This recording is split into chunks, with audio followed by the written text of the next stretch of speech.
Hello everyone, कैसे हैं आप लोग। तो बच्चों जल्दी जल्दी क्लास में जुड़ जाइए और क्लास को जहाँ जहाँ भी जुड़े हैं आप लोग, चाहे वो व्हाट्सएप ग्रुप हो, टेलीग्राम ग्रुप हो, इंस्टाग्राम हो, फेसबुक हो, शेयर कर दीजिए। इसकी वजह क्या है, मेरे क्लास का टाइमिंग चेंज हो चुका है। जो दिन में 2 बजे क्लास होती थी वो शाम को 7:30 बजे हो रही है। तो हो सकता है कई बच्चों को पता ना हो, तो ये जिम्मेदारी मैं आप लोग पे छोड़ रहा हूँ। तो चलिए स्टार्ट करते हैं बिना टाइम गवाए। आज का जो हमारा टॉपिक है काफ़ी महत्वपूर्ण है और इस टॉपिक से मान के चलिए यूपी टेट में कम से कम 2 से 3 क्वेश्चन पूछे जाते हैं। ध्यान रखेंगे, यूपी टेट में जो पैडा के क्वेश्चन नहीं आते हैं और उसी के बदले जो 30 क्वेश्चन होते हैं उसी में कंटेंट के क्वेश्चनों की संख्या बढ़ जाती है। कुछ ज्योग्राफी के क्वेश्चन बढ़ जाते हैं, कुछ पॉलिटी के। तो आप लोग घबराइए मत कि सर आप तो ईवीएस पढ़ाते हैं। नहीं, मैं पॉलिटी पढ़ाऊंगा आपको यहाँ पे। जो भी ईवीएस के आपके टॉपिक हैं, जो ज्योग्राफी के हैं, वही पढ़ाऊंगा। वो सब कुछ मैं कराने वाला हूँ ईवीएस के कॉन्टेक्स्ट में, जो भी आपके एग्जाम में आने वाला है। चलिए स्टार्ट करते हैं। पहला क्वेश्चन आप लोग करेंगे, वायुमंडल में निम्नलिखित में से किसके उत्सर्जन से अम्ल वर्षा होती है। यह क्वेश्चन यूपी टेट में 3 बार पूछा गया है। यूपी टेट में 3 बार पूछा गया है। बताइए, अम्ल वर्षा किसके कारण होती है। सभी लोग आंसर करेंगे इसका। तो जानते हैं अम्ल वर्षा होती है आपकी नाइट्रोजन और सल्फर की वजह से। और इसका कारण क्या होता है ये आप लोग जान लीजिए, जो आपके लिए बहुत ही महत्वपूर्ण है। इसमें ध्यान रखेंगे, जो हमारी कोयला होता है, जब कोयला जलता है, तो कोयला या जीवाश्म ईंधन, तो उनसे निकलती हैं 2 गैसें। कौन कौन सी? एक निकलती है सल्फर, एक निकलती है नाइट्रोजन। और यही जो सल्फर होती है, जब वायुमंडल में जाकर पानी से, जो जल वाष्प है, उससे अभिक्रिया करती है। अभिक्रिया करने के बाद सल्फर चेंज हो जाती है सल्फ्यूरिक में, सल्फ्यूरिक अम्ल में, और नाइट्रोजन चेंज हो जाता है नाइट्रिक अम्ल में।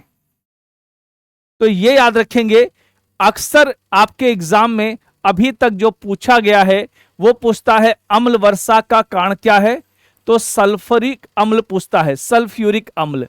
लेकिन अगर कभी एग्जाम में सल्फ्यूरिक अम्ल के बदले अगर नाइट्रिक अम्ल पूछे तब भी आंसर सही होगा। वापस आते हम, देखिए यहां पर क्या लिखा है, नाइट्रोजन एंड सल्फर डाइऑक्साइड, इसी के साथ अभिक्रिया होती है। देखो आ रहा, वायुमंडल निम्नलिखित में से किसके उत्सर्जन से होती है, तो उत्सर्जन इसी का होता है। ये जाकर वायुमंडल में अभिक्रिया करके नाइट्रोजन नाइट्रिक अम्ल, सल्फर सल्फ्यूरिक अम्ल का निर्माण करते हैं। ठीक है, आगे देखते हैं, आखिर इनके होने का कारण क्या है। इनके होने का कारण है पेट्रोलियम रिफाइनरी। अगर मैं इंडिया की बात करूं, इंडिया में अम्ल वर्षा का सबसे ज्यादा प्रभाव कहां पर देखा जाता है, तो आप जानते हो उत्तर प्रदेश का एक शहर है आगरा। आगरा में क्या है, ताजमहल है। और यह पूछा हुआ है, ताजमहल के पीले होने का कारण क्या है, तो ताजमहल के पीले होने का कारण है मथुरा रिफाइनरी से निकलने वाला रसायन। क्योंकि मथुरा रिफाइनरी क्या करती है, कच्चे तेल को, देखो ये जमीन से जो निकलता है कच्चा तेल, और उसी कच्चे तेल को रिफाइंड करके हम पेट्रोल, डीजल, गैस इत्यादि में चेंज करते हैं। ठीक है, तो इसलिए कभी पूछ ले कौन सा कारण है, तो मथुरा रिफाइनरी आप लोग करेंगे। ठीक है, ये ध्यान रखेंगे। आगे हम देखेंगे, क्लोरोफ्लोरोकार्बन CFC, ये किसके लिए है, ओजोन के लिए है। जो हमने कल वाली क्लास में पढ़ ली थी वो आप जानते हैं, CFC क्लोरोफ्लोरोकार्बन। और ये कहां से निकलती है, आपके घर में जो AC और फ्रिज लगा हुआ है उससे। और ध्यान रखिए, इस गैस का एक कमर्शियल नेम भी है। जैसे हम इंसानों का वैज्ञानिक नाम क्या होता है? होमो सेपियंस। आम का मैग्नीफेरा इंडिका, गाय का हिबिस्का डोमिस्कस। इसी तरह इस सीएफसी का भी एक नाम होता है जिसे हम लोग बोलते हैं फ्रीऑन गैस, और यही फ्रीऑन गैस आपके एसी और फ्रिज में इस्तेमाल होती है। इसीलिए धीरे धीरे इस गैस का इस्तेमाल कम करने की बात चल रही है। इसी के जगह आजकल आप देखते हो आपके घरों के अंदर एसी में इस्तेमाल होता है R32। तो ये ध्यान रखेंगे, R32 जो है ये इसी फ्रीऑन गैस का विकल्प के रूप में इस्तेमाल की जाती है, ऑल्टरनेटिव के रूप में इस्तेमाल की जाती है। चलते आगे। सस्पेंडेड पर्टिकुलेट मैटर, आप देखते हो जब हम जो ये बिजली इस्तेमाल करते हैं, अभी भी भारत में जो ज्यादातर बिजली बनती है वो कोयले के जलने से बनती है। इसीलिए कोयले को जलाकर बनने वाली बिजली को क्या बोलते हैं हम लोग? तापीय ऊर्जा। लेकिन जब ये कोयला जलता है तो उससे बहुत पतली धूल निकलती है, उसी को बोलते हैं सब सस्पेंडेड पर्टिकुलेट मैटर। आपने देखा होगा जहां भर ईंट के भट्टे होते हैं वहां कोयला जलता है, उसके आसपास पेड़ों की पत्तियों पर देखेंगे तो बहुत पतले पतले डस्ट पार्टिकल बैठे होते हैं, और ये इतने पतले होते हैं कि हमारे सांसों के थ्रू पहुंच जाते हैं, क्योंकि हमारे नाक के जो बाल होते हैं वो एक फिल्टर के रूप में काम करते हैं। लेकिन ये इतने पतले होते हैं कि ये नाकों के बाल भी इन्हें रोक नहीं पाते हैं। देखिए, जो मैं ऐसा होता हूं, डिटेल में पढ़ने का फायदा यह मिलता है कि एग्जामिनर किसी भी एंगल से अगर क्वेश्चन बनाएगा तो वो आपसे छूटेगा नहीं। अब देखिए, जो अम्ल वर्षा होती है उससे क्या हुआ है? उससे हमारा जो ताजमहल है, ये देखिए ताजमहल क्या हो गया है? सफेद से फीका पड़ गया है। इसके लिए यही गैस जीवन, देखिए यहां पे बताया गया है। प्रदूषकों में कौन सा है? सल्फर डाइऑक्साइड जो आपका ऑप्शन था, नाइट्रोजन ऑक्साइड जो उद्योगों से निकलते हैं और पानी के जल वाष्प के साथ प्रतिक्रिया करके sulphur sulphuric acid, nitrogen nitric acid बनाते हैं, और इसी से जो बारिश होती है उसे हम अम्लीय वर्षा बोलते हैं। ठीक है, इसी को हम बोलते हैं एसिड रेन। जल्दी से आप लोग कमेंट बॉक्स में बताइए, इस धरती पर वर्षा का सबसे शुद्ध रूप क्या होता है? पानी का सबसे शुद्ध रूप क्या होता है? और अम्ल वर्षा का, एसिड रेन की पीएच वैल्यू कितनी होती है? बताइए कमेंट में। अम्ल वर्षा का पीएच मान कितना होता है? अब देखिए, वहां पर मैंने इतनी आपको डिटेल व्याख्या कर दी है कि अब आपको इसमें किसी प्रकार की कोई समस्या नहीं आनी चाहिए।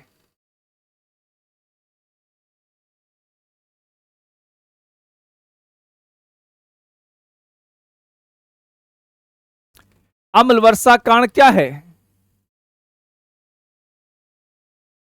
मुख्य कारण बताइएगा इसमें।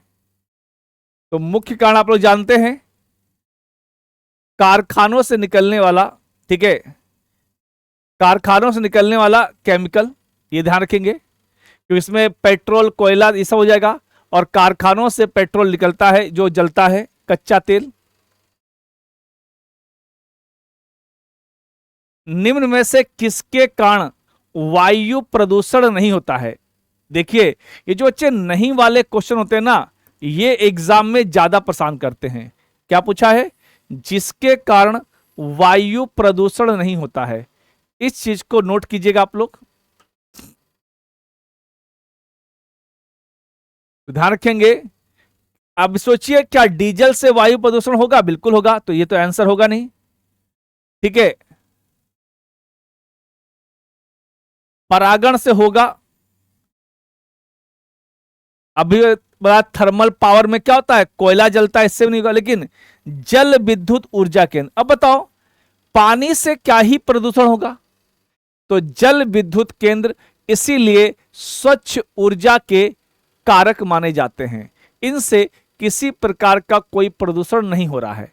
अब इसमें होता क्या, आपने देखा होगा, बड़े बड़े डैम बनाकर पानी को ऊंचाई से गिराया जाता है, उससे चलती हैं टरबाइनें और उन्हीं टरबाइनों से बनती बिजली। तो कभी पूछ ले जल विद्युत केंद्र में किसके चलने से बिजली बनती है, तो टरबाइन। ये सब याद रखिएगा।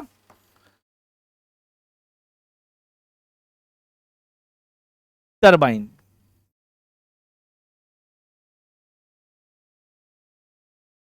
ये बहुत अच्छा क्वेश्चन है। लाइकेन किसके प्रति अति संवेदनशील है? बताइए, लाइकेन किसके प्रति अति संवेदनशील है?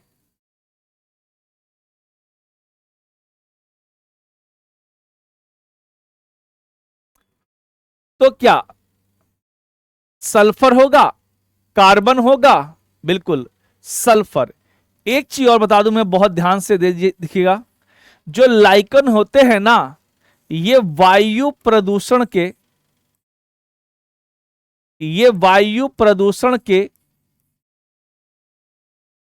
संकेतक होते हैं। आप कहोगे सर कैसे संकेतक होते हैं? आप याद कीजिए, पहले अगर हम लोग गंगा घाटों पर, संगम नगरी या जहां जहां भी नदी तालाब वगैरह होते थे, प्राकृतिक स्थल होते थे, पौंड वगैरह, तो वहां पे किनारे पर हरी हरी काइयां खूब मिलती थी। आप लोग बताइए कमेंट बॉक्स में। तो आप देखोगे अब वो हरी काइयां आपको दिखाई क्यों नहीं पड़ती? क्योंकि हरी काई क्या है? एक लाइकेन के एग्जाम्पल है। और ध्यान रखेंगे, अब अगर बनारस में चले आइए, 80 के घाट के मणिकर्णिका घाट पे, तो वहां पर भी, क्योंकि मेरा बर्थ प्लेस खुद बनारस का है, तो इसलिए मैंने उसको बहुत करीब से देखा है। लोग बहुत नीचे, आज से 15-20 साल पहले जाने से डरते थे कहीं फिसल ना जाए। अब प्रदूषण इतना बढ़ा है कि अब वहां पे काइया भी, अब इसकी वजह एक और हो सकती है, साफ सफाई भी हो रही है, ये भी वजह हो सकती है, स्वच्छ भारत अभियान चल रहा है। तो जब वायु प्रदूषण बढ़ता है तब लाइकेन की संख्या घट जाती है, और जब वायु प्रदूषण कम होता है तो लाइकेन बढ़ जाते हैं। इसीलिए पहले हमें लाइकेन अधिक दिखाई पड़ते थे, आज हमें लाइकेन कम दिखाई पड़ते हैं। इस चीज को नोट कर लीजिएगा, ये बहुत, क्योंकि अब वो पहले जैसे क्वेश्चन सिंपल वाले नहीं आएंगे जो बच्चे अनुमान लगा के बैठे हैं। क्योंकि 3-4 साल बाद यूपी टेट हो रहा है, भले ही आपको न्यूज मिल रही होगी कि सुपर टेट नहीं होगा, इस सब पे ध्यान मत दीजिए। इस देश का सौभाग्य कहिए, दुर्भाग्य कहिए, यहां की सब कुछ राजनीति चुनाव पर निर्भर करती है। क्योंकि आप जानते हैं 27 में उत्तर प्रदेश में चुनावी वर्ष है, तो ये मान के चलिए इस साल आपको एक बड़ी भर्ती, हो सकता है लाखों वैकेंसियां ना हो, लेकिन अच्छी खासी आपके सिलेक्शन भर की वैकेंसियां जरूर आएंगी। ये देख लीजिएगा आराम से, इसकी पूरी संभावना है। ठीक है, तो ये हो गया। चलते हैं नेक्स्ट क्वेश्चन पे। मोटर वाहनों से निकलने वाली निम्नलिखित में से कौन सी एक मुख्य प्रदूषक गैस है? गाड़ियों से कौन सी गैस निकलती, बताइए। और बच्चों एक चीज ध्यान रखिएगा, मेरे क्लास का टाइमिंग ध्यान रखिएगा, पहले दिन में 2 बजे था, अब क्लास का टाइमिंग मेरा शाम को 7:30 बजे हो गया है। तो टाइम चेंज होने की वजह से भी कई बच्चों को क्लास के बारे में पता नहीं चल रहा है। तो ये आपकी जिम्मेदारी है कि उन बच्चों को बताइए। तो क्या हो जाएगा इसका? कार्बन मोनोऑक्साइड, सीओ मतलब कार्बन मोनोऑक्साइड। ठीक है, मार्स गैस एक बहुत ही खतरनाक गैस होती है, इससे शरीर पर फफोले पड़ जाते हैं। नाइट्रोजन गैस के बारे में आप जानते हैं, आप लोग कमेंट बॉक्स में बताइएगा जरूर से, और जो बच्चे बाद में क्लास देखेंगे वो भी आंसर करेंगे। हमारे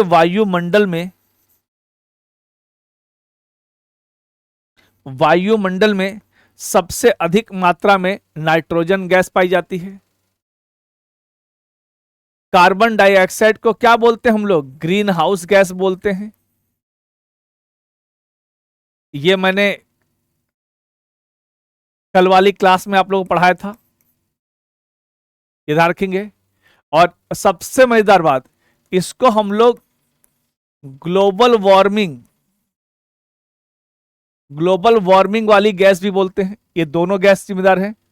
अगर इस पर यह क्वेश्चन पूछ ले, ग्लोबल वार्मिंग और ग्रीन हाउस के लिए सबसे ज्यादा जिम्मेदार कौन सी गैस है, तो यही गैस है, ग्लोबल वार्मिंग और ये कार्बन डाइऑक्साइड।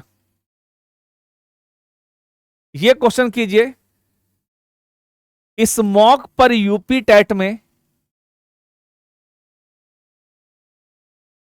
2 बार क्वेश्चन पूछा गया है।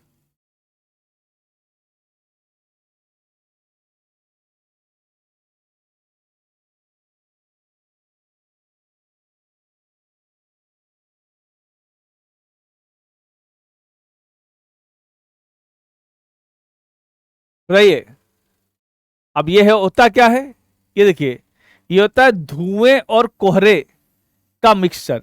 अब ये होता कैसे, ये समझिए। इसके लिए मैं व्याख्या लेके आया हूं आप लोग के लिए। देखिए, ये लिखा है स्मॉग। स्मॉग होता क्या है, ये कोहरे और धुएं कारण होता है। अब कोहरा और धुआं कहां मिलेगा, या तो आपको शहरी क्षेत्रों मिलेगा। शहरी क्षेत्रों में अगर आप दिल्ली का एग्जांपल ले लें, तो दिल्ली में आपने देखा होगा ठंडियों में, अभी दिवाली के बाद लगभग अभी कुछ दिन पहले बारिश हुई है, वरना दिल्ली में पोल्यूशन का क्या हालत था वो आपने देख लिया था। बड़े बड़े लोगों ने, सरकारों ने कंसर्न रेस किया, बहुत मुद्दा बना, बहुत सारे प्रतिबंध लगे। तो आपसे पूछ सकता है, स्मॉग का प्रभाव हाल में किस शहरों पर सबसे अधिक देखा गया। और इसका प्रभाव ऐसा नहीं कि दिल्ली में था, उत्तर प्रदेश की राजधानी लखनऊ, प्रयागराज, वाराणसी तक में इसका प्रभाव देखा गया था। अब होता क्या है, शहरों के अंदर होते हैं क्या, कारखाने या उद्योग। अब होता क्या है, उद्योग से निकलता है क्या, धुआं। अब धुआं और ठंडी में होता है कोहरा। जब कोहरा और धुआं मिल जाता है तो उससे बनता है स्मॉग। क्यों, इसकी वजह आपको सर ठंडियों में ही ऐसा क्यों होता है, क्योंकि आपने अगर ज्योग्राफी में थोड़ा बहुत भी पढ़ा है तो आप जानते हो, गर्म हवा ऊपर उठती है, गर्म वायु ऊपर उठती है और ठंडी वायु नीचे बैठती है। और ठंडी में वायु नीचे बैठती है तो शहरों के पास वो वायु जमा हो जाती है। और आप एक नोटिस कीजिएगा, गर्मियों के मौसम में खूब धूल भरी आंधियां चलती है, लेकिन ठंडियों में ऐसा नहीं होता है। इसलिए जब हवा वगैरह नहीं चलती तो उस ठंडी हवाओं के साथ जब कोहरा मिक्स हो जाता है तब उसी को बोलते हैं स्मॉग। और ये क्यों खतरनाक होता है, अब उसी शहर में हम आप रहते हैं, हम आप सांस लेते हैं तो हमारे बॉडी के अंदर वो धुआं जाता है जो जहरीला होता है।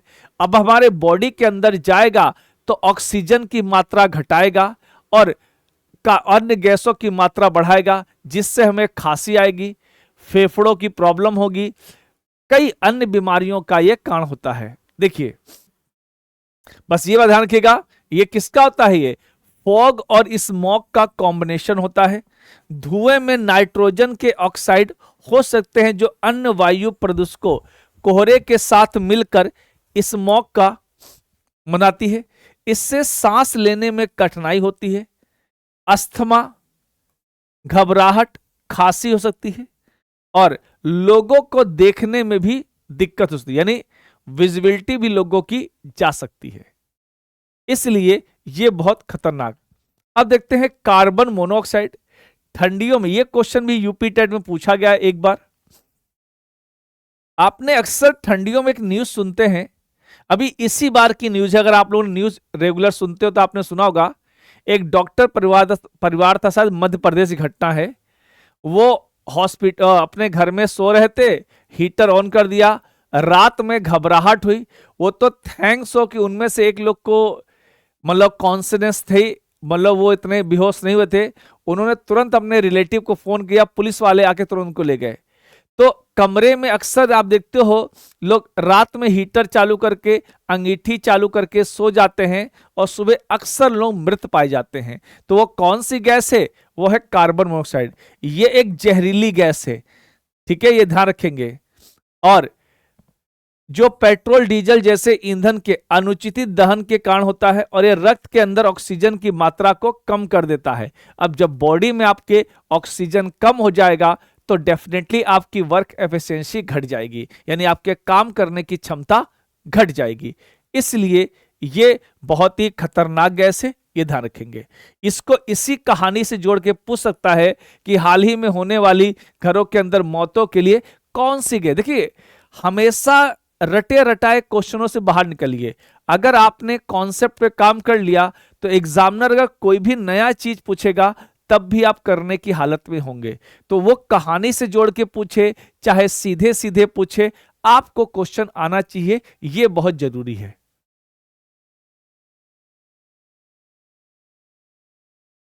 वायुमंडल में निम्नलिखित में से किसके उत्सर्जन से अम्लीय वर्षा होती है?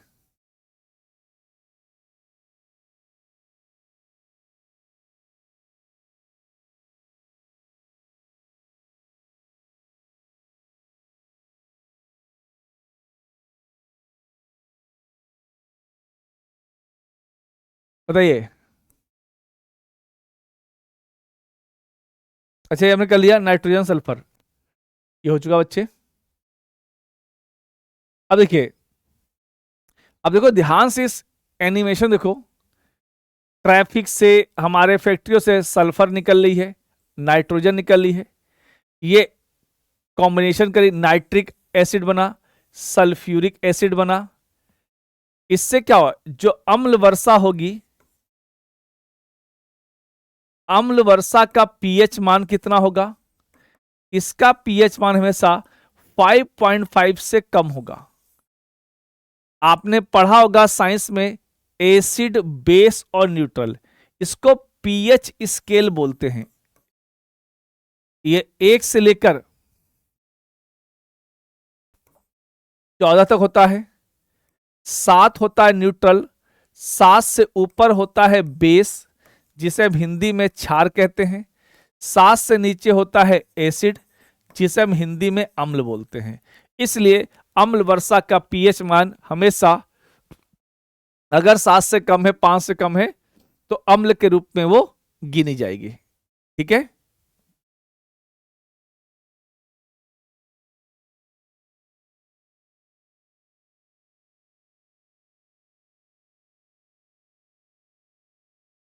यहां देखेंगे, एसिड रेन, अम्ल वर्षा, स्मारक के संगमरमर को नुकसान पहुंचाती है, इसलिए इसे मार्वल कैंसर भी कहते हैं। ये टर्म्स याद रखिएगा, अम्ल वर्षा को मार्वल कैंसर, क्योंकि क्या होता है, इससे मार्वल का क्षरण हो जाता है, इरोजन हो जाता है, जिससे जिस ताजमहल की उम्र मान लीजिए अभी 2000 साल तक है, लेकिन वो अगले कुछ सालों में जल्दी खराब हो सकती है। इसी को हम लोग एक भाषा में और बोलते हैं, स्टोन कैंसर भी बोलते हैं। क्या बोलते हैं? Stone cancer. क्यों? ये पत्थर का बना है और इसका क्षरण हो गया है, तो इसी को स्टोन कैंसर भी बोलते हैं। इसका कारण पूछ सकता आपसे, तो कारण देखिए, मथुरा तेल रिफाइनरी के द्वारा उत्सर्जित होने वाले रसायन के कारण ये ताजमहल पीला पड़ा है। मुझे तो आज तक ये भी समझ नहीं आया कि मथुरा रिफाइनरी तो बहुत बाद में बनी है, अभी कुछ साल पहले घटना है। ताजमहल का इतिहास तो हजारों साल पुराना है।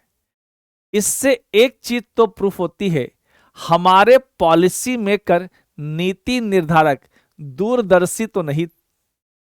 अगर उनमें से कोई भी होता ये सोचता, आप जानते हैं अगर आप लोग आगरा मथुरा के आसपास के हैं तो आगरा से मथुरा की दूरी 35-40 किलोमीटर की है हार्डली।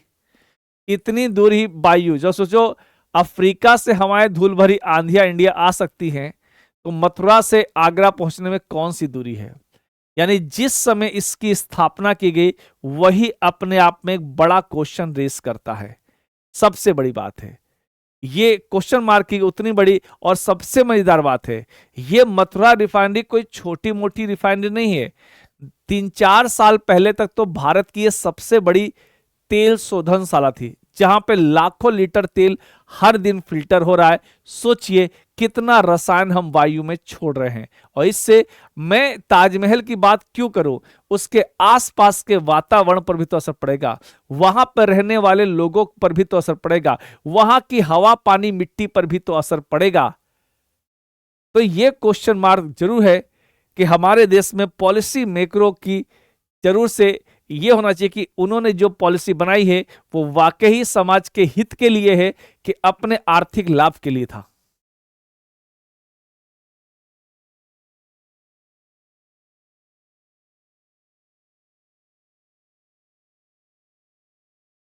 वायु प्रदूषण के, अब देखो आ गया वही क्वेश्चन जो मैंने आप लोग को बताया था।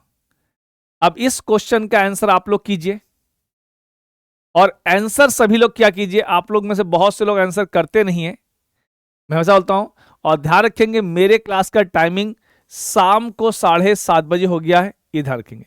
वायु प्रदूषण के विश्वसनीय संकेतक यानी इंडिकेटर कौन है?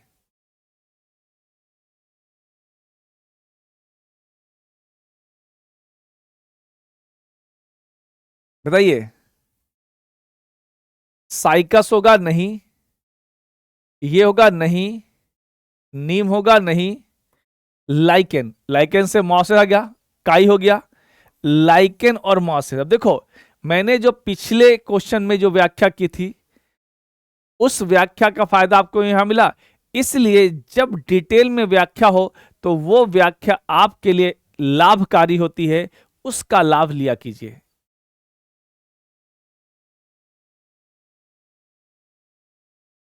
अब बताइए, दो बड़ी घटनाएं जिनमें MIC को बोलते हैं मिथाइल आइसोसाइनाइट और चेम्बरलिन त्रासदी नाम से जाना जाता है, कहां और कब घटित हुई थी?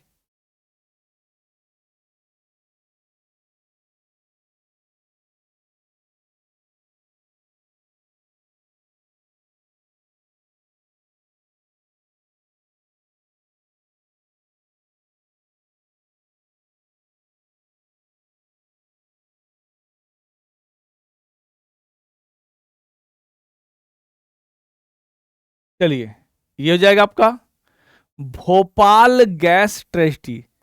भोपाल गैस ट्रेजेडी पर यूपी टेट में अक्सर क्वेश्चन पूछे जाते हैं। और ध्यान रखिए इस क्लास को अगर आप पेपर 1 के ईवीएस की क्लास ले रहे हैं तब भी ले सकते हैं, अगर आपका पेपर 2 SST है तब भी ले सकते हैं, क्योंकि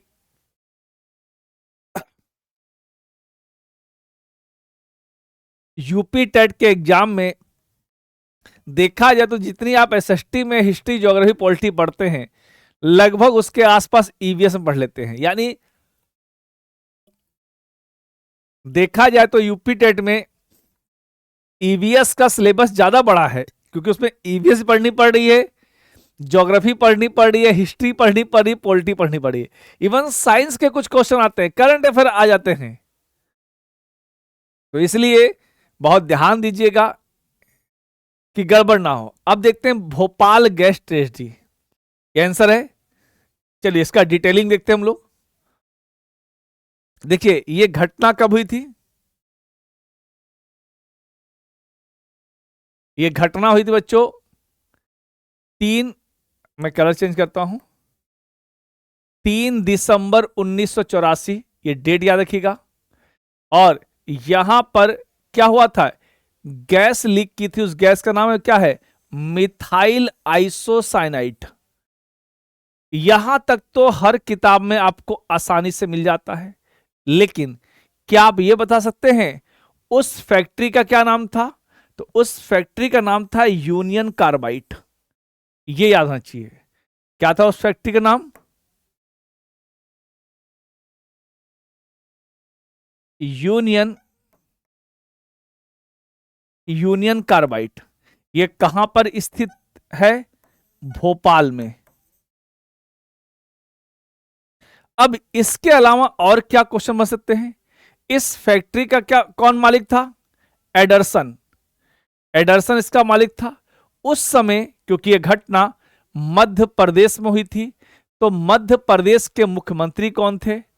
तो मध्य प्रदेश के मुख्यमंत्री थे कौन? अर्जुन सिंह।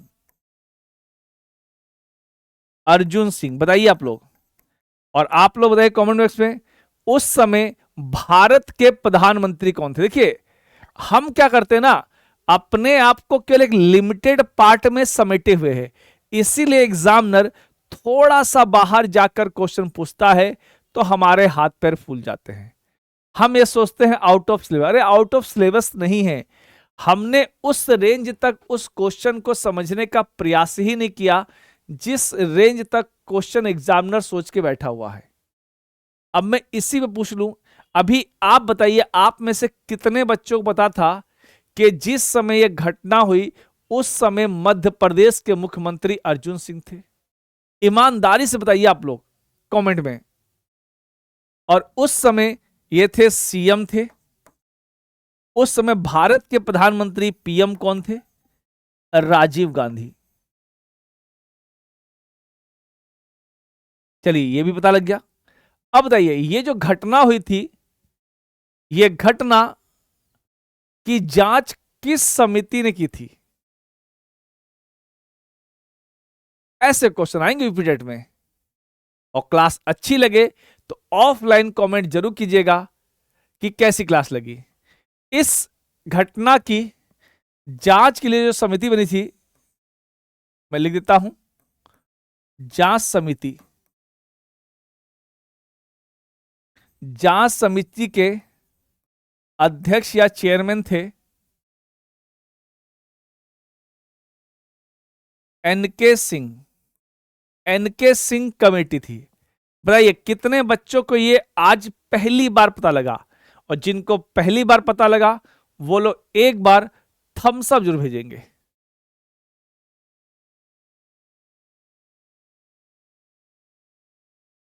ठीक है। अब हुआ क्या जब ये घटना हो गई? इस घटना में कहा जाता है आधिकारिक रूप से 2 से 3 हजार लोगों की जान गई थी। और आप जानते हो इस देश में आधिकारिक और गैर आधिकारिक में कितना फर्क होता है। कोरोना ने इसकी सच्चाई आपके सामने कर दी होगी, क्योंकि हमने कभी शमशान घाट और कब्रिस्तानों के अंदर लाइनें नहीं देखी थी। इस घटना में कहा जाता है अन्य आधिकारिक रूप से लगभग 5 से 7 हजार लोग की जान गई थी। सोचिए, अगर कभी इस पे एक मूवी देखनी हो, क्योंकि हम अक्सर कुछ लोगों पे आरोप लगाकर, अगर कोई विदेशी कंपनी इन्वॉल्व है तो उस पे आरोप लगाना बड़ा आसान है। इस पे एक मूवी आई है बहुत पहले की है, pray for rain. Pray for rain है, वो देखिएगा। वो रियलिटी दिखाएगा कि जितना वो अधिकारी जिम्मेदार था भोपाल गैस ट्रेजिडी के लिए, उतने ही जिम्मेदार भारत के अधिकारी थे इसमें। लेकिन भारतीय अधिकारियों का नाम कहीं नहीं आता, क्योंकि उस समय इस टाइप की फैक्ट्री दुनिया में 3 जगह लगी थी। एक फिनलैंड में, एक ऑस्ट्रेलिया में, एक इंडिया में। और आपको सुनकर ताज्जुब होगा, हो सकता है बहुत से बच्चों को पता ना हो, ऑस्ट्रेलिया वाली और फिनलैंड वाली फैक्ट्रियां आज भी काम कर रही हैं। क्यों? क्योंकि वहां करप्शन नहीं था। बस यही चीज है।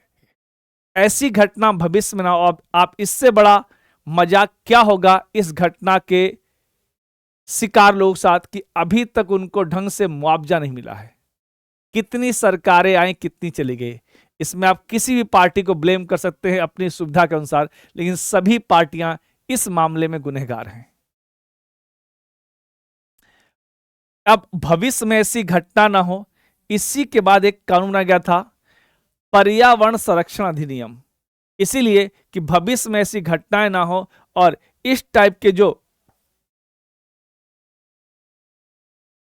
अगर कोई घटना होती है तो उसके लिए लोगों की जिम्मेदारियां तय की जाए।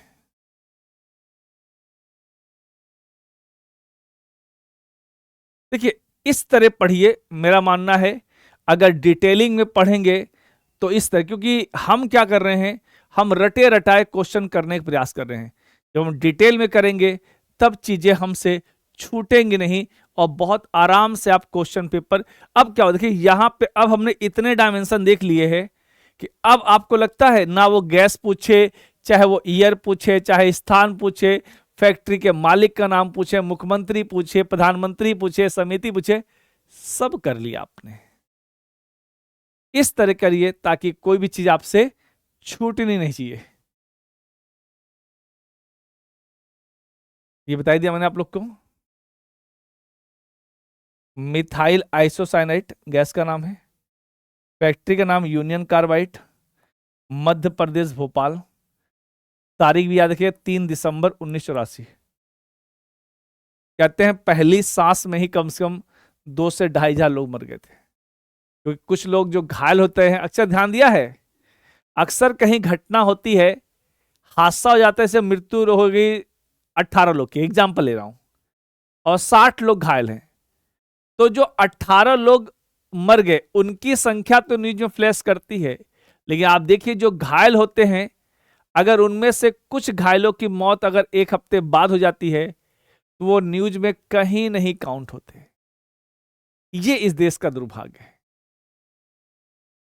तो हो सकता है इनमें से बहुत से लोग बाद में मरे हों जो किसी फाइलों में दर्ज ही नहीं हो पाए, इसीलिए इनके परिवार या इनके व्यक्ति जो बच गए वो आज मुआवजों के लिए दर दर की ठोकरें खा रहे हैं।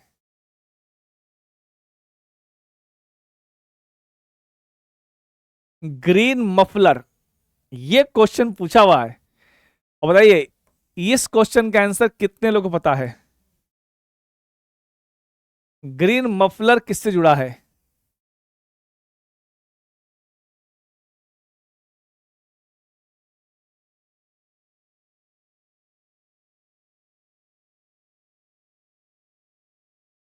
देखिए ग्रीन मफलर का संबंध है,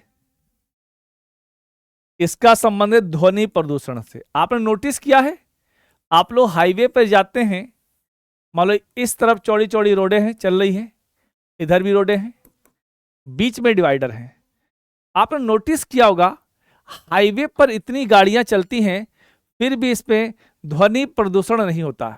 ऐसा क्यों? क्योंकि हाईवे पर इस टाइप के पेड़ लगाए जाते हैं जो साउंड को ऑब्जर्व कर सकें, इसीलिए इनको हम लोग क्या बोलते हैं? ग्रीन मफलर बोलते हैं। आप देखिए, आप कंपेयर कीजिए, हाईवे से कम गाड़ियां शहरों के अंदर चलती हैं, लेकिन शहरों के अंदर आप ट्रैफिक जाम और साउंड से इतने परेशान हो जाते हैं, वहीं हाईवे पे आपको लगेगा कि बिल्कुल जंगल में बैठे हैं वीराने में। ये क्वालिटी होती है। अब इसी पर 2 दिन पहले की न्यूज है, अब नेशनल हाईवे अथॉरिटी, ये करंट अफेयर की न्यूज है, national highway authority of India, और बच्चों ध्यान रखिए इसी चैनल पे जो वीडियो सेक्शन है उसको जाकर देखा कीजिए। मैं आपके एग्जाम से जुड़ी हुई जो भी करंट अफेयर की न्यूज होती है उसको मैं समय समय पर हर 1-2 दिन में अपलोड करता रहता हूं, और वो छोटे छोटे वीडियो होते हैं 5-6 मिनट के, 4 मिनट के, लेकिन उनसे एग्जाम में आपके क्वेश्चन आना तय है। जैसे अभी मैंने कल ही एक वीडियो अपलोड की है कि भारत में 2 नई रामसर साइट जुड़ी हैं, जिनमें से एक उत्तर प्रदेश में जुड़ी है, पटना रामसर स्थल या पटना बर्ड सेंचुरी, पटना से लगेगा बिहार में है, लेकिन उत्तर प्रदेश के एटा जिले में है। तो ऐसी जानकारी आप लोग ध्यान रखा कीजिए। इसलिए अब क्या हो रहा है, ऐसे पेड़ लगा रहे हैं जामुन, महुआ, नीम के, जिससे मधुमक्खियों का पालन भी हो सके। अब हाईवे पे गाड़ी चलेगी और सरकार को आर्थिक लाभ भी होगा इन पेड़ों से, इन पेड़ों को लगाने से। तो ध्वनि प्रदूषण में काम करते हैं ग्रीन मफलर।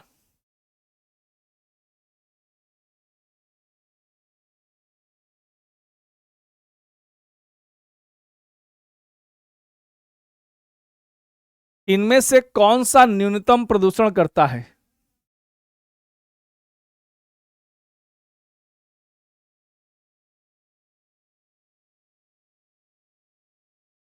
बताइए। तो बहुत सिंपल है, इसका आंसर क्या होगा? हाइड्रोजन। और ध्यान रखेंगे, आपने साइंस में पीरियोडिक टेबल पढ़ा होगा, ठीक है, उसमें आपने देखा होगा ये टॉप पे है, इसलिए इसका थ्रस्ट सबसे ज्यादा होता है और इसीलिए इसको भविष्य का ईंधन भी कहते हैं। क्या कहते हैं? भविष्य का ईंधन कहते हैं, क्योंकि इससे प्रदूषण कुछ भी नहीं होगा। इस पे अगर आपको कुछ जानकारी लेनी है तो आप एक वीडियो देखिएगा, आपको मिलेगा यूट्यूब पे, हाइड्रोजन से चलने वाली ट्रेन। ये बीबीसी की न्यूज है बहुत पहले की, आप देखिएगा, बहुत शानदार है। उस पे देखेंगे कि गाड़ी चलती है हाइड्रोजन से और उससे जो फिल्टर होके पानी, क्योंकि देखो हाइड्रोजन का फॉर्मूला होता है H, और जब वो एयर से रिएक्शन करेगा तो O से करके क्या होगा, H2O बनेगा। तो इसलिए यहां पर क्या होगा, ईंधन मिलेगा और वायु में प्रदूषण नहीं होगा। इसलिए कभी एग्जाम में आ जाए भविष्य का ईंधन किसे कहते हैं, तो हाइड्रोजन को। सोचो अगर हाइड्रोजन चलने वाली गाड़ियां, कारें तैयार होगी तो आप शायद बिलीव भी ना कर पाओ, 1 लीटर में ये गाड़ियां कितने किलोमीटर तक चलेंगी। आप लोग कमेंट बॉक्स में आंसर कीजिए, 1 लीटर में गाड़ी ये कितने दूर चलेगी। ऑप्शन दे रहा हूं, 400 किलोमीटर, 600 किलोमीटर, 700 किलोमीटर, 900 किलोमीटर।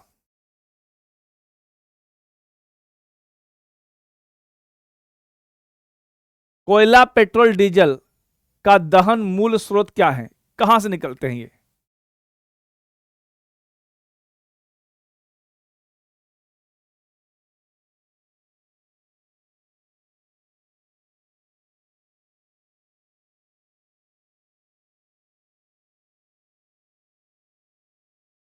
ये हो जाएगा वायु प्रदूषण। बिल्कुल सही, वायु प्रदूषण। अम्लवसा कारण क्या है बताइए आप लोग। आई थिंक क्वेश्चन रिपीट हो गया है, कोई दिक्कत नहीं, फिर भी आप कीजिए।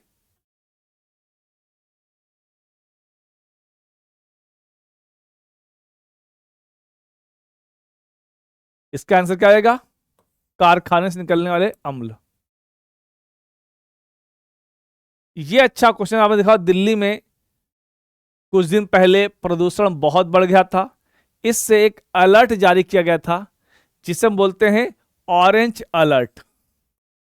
ऑरेंज अलर्ट सबसे पहले किस देश में 2015 में जारी किया गया था? अब यहां पे अगर ईयर ना देता, केवल सिंपल पूछे पहली बार, तब आप क्या करते?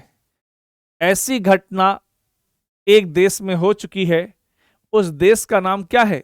चीन। चीन में पहले हो चुकी है, इसलिए हमें इस पे ध्यान देने की आवश्यकता है कि भारत में घटनाएं हो रही हैं, इसको रोकने का हमें प्रयास करना चाहिए।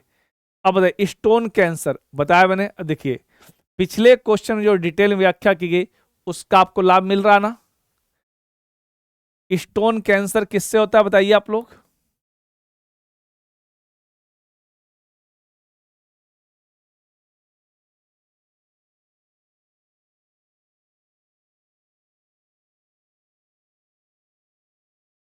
स्टोन कैंसर हो रहा है अम्ल वर्षा से। बता दें, इसे स्टोन कैंसर बोलते हैं, मार्बल कैंसर बोलते हैं। ये फिर से आ गया क्वेश्चन, एयर पोल्यूशन होगा इसे बच्चे। हाँ, ये क्वेश्चन देखिए, अंतरराष्ट्रीय अम्ल वर्षा अनुसंधान केंद्र कहां पर है? अंतरराष्ट्रीय अम्ल वर्षा अनुसंधान केंद्र कहां पर है?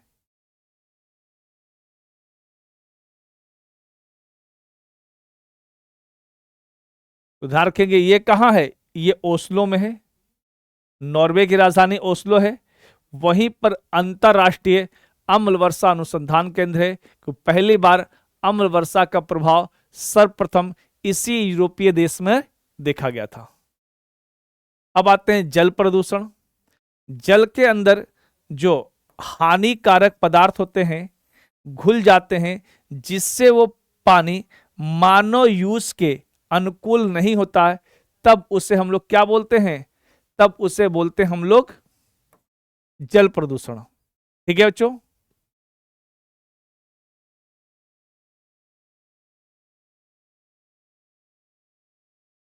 चलिए, जल प्रदूषण पे हम लोग नेक्स्ट क्लास में कहीं बात करेंगे, इस पे डिटेल में हम लोग।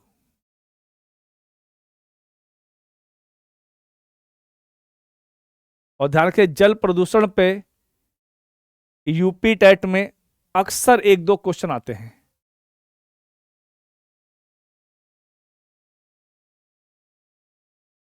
बच्चों ये थी आज की क्लास, और मेरी क्लास का टाइमिंग आप लोग ध्यान रखिएगा, 7:30 से 8:30 होती है ईवीएस की क्लास। फैकल्टी का नाम जानते ही आप लोग हैं। और इस क्लास को देखिए अधिक से अधिक शेयर कीजिए, ताकि उन बच्चों को भी ये क्या क्लास पता चल सके जिन बच्चों को यूट्यूब की ओर से नोटिस नहीं जाता है। तो यहाँ पे हम आप लोग को डिटेल में पढ़ाएंगे, थ्योरी के साथ पढ़ाएंगे, ताकि कोई भी चीज आपके लिए छूटे नहीं। ठीक है, बाकी अन्य क्लासों का टाइम आप देख लीजिए, 2 से होती है साइंस, 3 बजे से होती है मैथ, 4 बजे से होती है एसटी, 5 बजे से हिंदी, 6 बजे होती है सीडीपी, 7:30 बजे होती है ईवीएस, 8:30 बजे होती है इंग्लिश, और 9:30 बजे होती है यूपीजी के। इसी तरह की क्लास के लिए आप रैंकर टीचिंग के चैनल को सब्सक्राइब कर लीजिए, लाइक कर लीजिए, और इस क्लास की पीडीएफ रैंकर टीचिंग के टेलीग्राम चैनल पे आप लोग को मिलेगी। वहां पे आप जुड़ जाइए, और क्लास की नोटिस भी आप लोग को वहीं मिलेगी, क्योंकि आप जानते हो कई बार यूट्यूब की ओर से नोटिस नहीं दिया जाता, तो कई बच्चों को शिकायत होती है कि सर हमें टाइम का पता नहीं चला, सर नोटिस नहीं आया। तो उस टेलीग्राम को आप लोग ज्वाइन कर लीजिए, पीडीएफ से लेकर क्लास की सभी जानकारियां आप लोग को उसी टेलीग्राम चैनल पे मिल जाया करेंगी। तो चलिए, उम्मीद करता हूं कि क्लास पसंद आई होगी। मिलते हम लोग नेक्स्ट क्लास में, तब तक के लिए धन्यवाद, थैंक यू।